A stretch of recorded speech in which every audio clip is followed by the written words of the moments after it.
C'est ici à son cabinet que la ministre du Travail et de la lutte contre le chômage a reçu le comité du G18, une organisation regroupant 18 syndicats du secteur.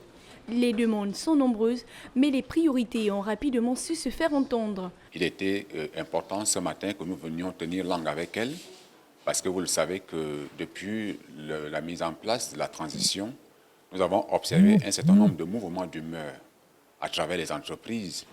Et ces mouvements d'humeur qui ne garantissent pas la sérénité pour mener à bien l'espace de transition qui est un enjeu pour tous les Gabonais.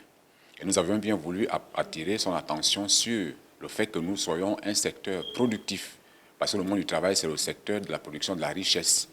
Nous avons également parlé, entre autres, des questions diverses de ce que notre composante doit être prise en compte de manière efficiente et efficace dans la représentation de toutes les instances, de tous les organes qui engagent, n'est-ce pas, la transition.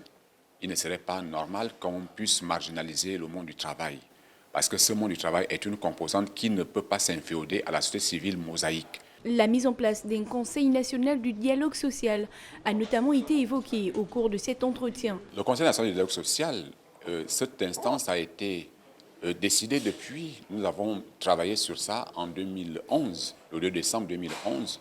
Il ne restait qu'à mettre en place cet organe qui doit réguler les relations entre État, puissance publique, entre employeurs et entre les travailleurs. Et ces trois instances doivent au quotidien régler les problèmes, non plus dans un cadre conflictuel, mais dans le dialogue, parce que vous le savez que le dialogue est économique, il est productif. Depuis sa nomination au poste de ministre du Travail et de la lutte contre le chômage, Solange Marthe Nguiaké a pris l'engagement d'améliorer les conditions de travail des employés dans tous les secteurs.